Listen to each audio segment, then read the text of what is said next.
was a little girl named Nikki that lived with her grandmother in the woods. Nikki's grandmother, Baba, loved to knit.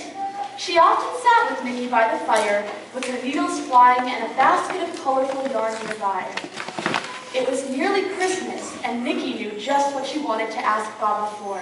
Baba, can you knit me a pair of mittens for Christmas, mittens that are as white as the snow? I don't know. White? Of course, Baba was happy to make Nikki a pair of mittens, but she did not think white was a good color. She was afraid that Nikki would lose them in the snow. Not white, Nikki. The snow is white. If you lose them, I'm afraid you won't be able to find them. How about green or black? I don't think white is a good color for a pair of mittens. But finally, because it was Christmas and because Baba loved Nikki very much, Baba agreed. And as soon as Nikki went to sleep, Baba went to work with her needles clicking and clacking as she knit away. Before morning, the ball of white fuzzy yarn had turned into soft and cozy white mittens. Baba tucked the Christmas mittens next to Nikki, and then she went to sleep. In the morning, Nikki rolled over, and the smell of new wool woke Nikki up. And she immediately tried on the beautiful new white mittens.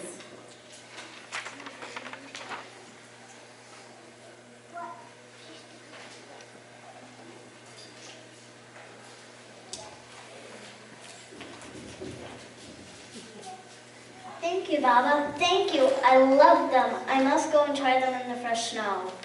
When you come back, first I'll make sure that you're safe and sound, and then I'll check to see that you still have your snow white mittens. So off Nikki went. She ran out the door. It was cold, but Nikki didn't care. She had her new mittens, and the new snow looked like a fairyland. She jumped, and she swooped, and made shapes in the snow. And then she came upon a giant pine tree whose branches were dripping low and heavy with snow. Nikki crept up, grabbed the very tip of the biggest branch, pulled it low to the ground, and then let go. Whoosh! Up went the branch, and down came a mountain of snow. Thump! Nikki was having a wonderful time in the snow, and it wasn't long until one of her new mittens dropped in the snow and was left behind. Now, Nikki wasn't the only one out enjoying the fresh new blanket of snow. Along came a mole.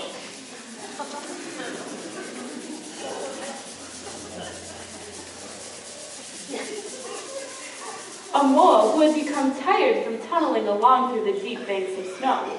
He saw Nikki's mitten and thought it would make a nice warm house, so he crawled into the mitten to stay warm.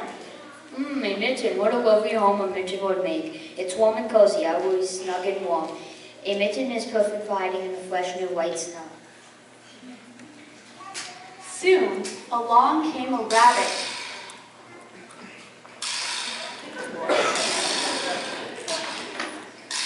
He too saw the white mitten. He hopped to the left, and then to the right, and then he gave that white mitten a little poke. Hey, what's going on out there? Who's disturbing my cozy little home? Rabbit, upon feeling the warm and soft yarn, decided that it would make quite a nice warm home and a lovely place to rest his legs after hopping through the deep snow. So he asked the mole to let him in. Excuse me, might I come inside? It's very cold out here and my legs could use a rest. I guess there's room for one more. Coming quickly then. That wind is will make things flappy. That it is, Mole. That it is. Thank you for letting me in. It is freezing out. A few minutes later, a hedgehog came waddling by.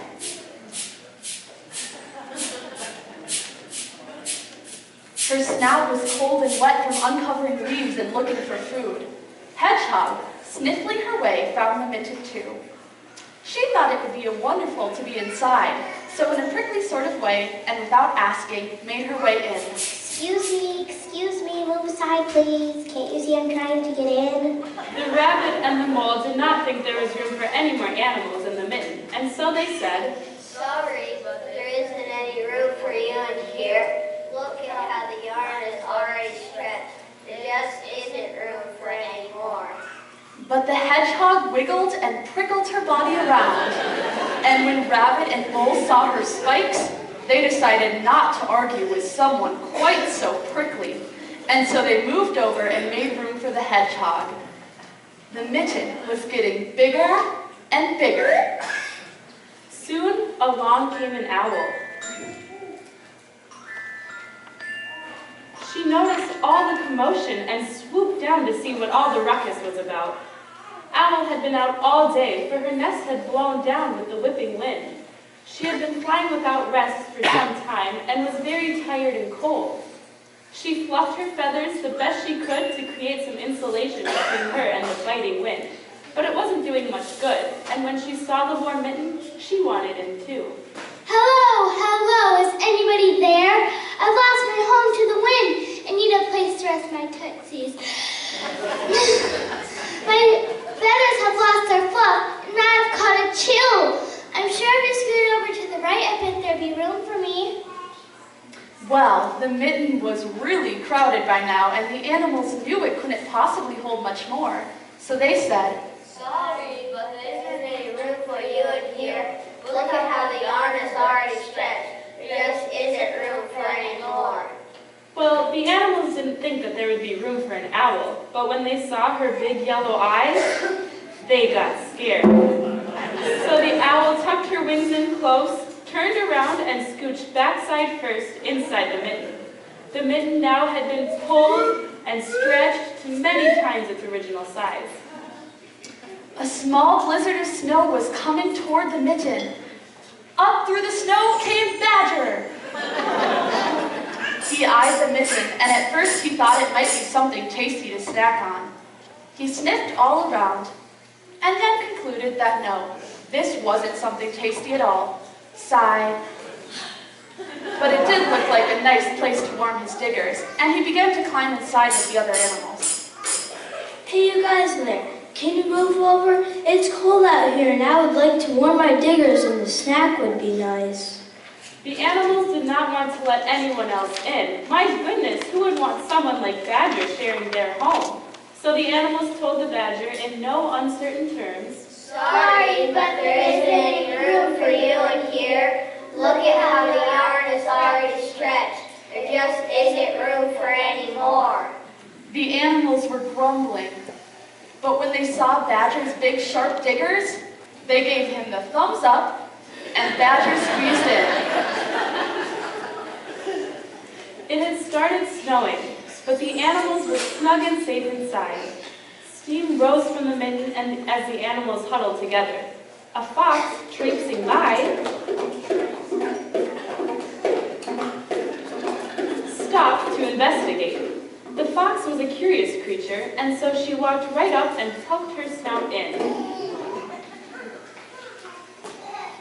Excuse me, what is this place? Where did it come from? I wonder if it is made of wool, or could it be cotton? Oh yeah, it's a room for me.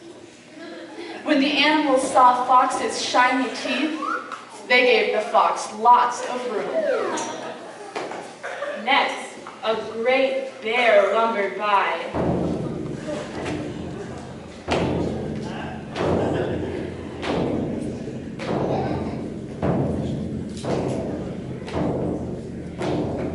And she noticed something in the snow, all plumped up.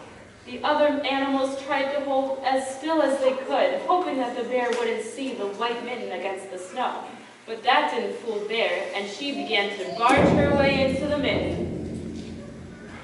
Sorry, excuse me, coming through, step aside, please, make way. The animals were packed in as tightly as could be, but what animal would argue with a bear? Now that small white mitten that had snuck so silently away from Nicky and had laid motionless in the snow was alive with wiggles. The mitten had pulled and stretched and tugged and widened and somehow found room to create a warm space for a mole, a rabbit, a hedgehog, an owl, a badger, a fox, and now a great lumbering bear. Baba's good knitting had held and made room for a group of unlikely roommates. A group that never believed they could find a way for all to belong had somehow made room for everyone. Well, almost everyone. For down the forest path came a tiny meadow mouse, no bigger than an acorn. Mouse was very cold too. Mouse had given up her cozy pile of warm leaves so that her baby brothers and sisters would have a cozy place to sleep. Mouse shivered a giant shiver, and then wriggled into the only space left, right on top of the bear's nose. As Mouse made herself comfortable, her whiskers sniffed and wiggled, investigating the new home. Bear, tickled by the mouse's whiskers, gave an enormous sneeze. And with that, all the animals were rocketed out of the mitten in all directions. The mitten flew high into the sky and then landed on one of those giant pine branches glistening with snow. Now Nikki too was beginning to feel the cold wind and wet snow. She was thinking about the big cup of steaming cocoa Baba would have warming for her inside. As she skipped and hopped in the deep snow down the path towards Baba's cabin, something caught her eye. It was a mitten displayed majestically on the evergreen's wide branch. Nikki took a closer look. It looks like the mitten that Baba made me, but somehow it's different. My new white mitten has grown. It is at least triple the size, and how in the world did it get where there? As Nikki pondered, she looked toward the cabin and caught Baba smiling at her through the window. She wondered why Baba wasn't angry she had been so careless with her new Christmas mittens. But I guess her hearts, like the mitten that had made room for a mole, a rabbit, a hedgehog, an owl, a badger, a fox, a great lumbering bear, and a tiny meadow mouse, can stretch far beyond what we could ever dream or imagine.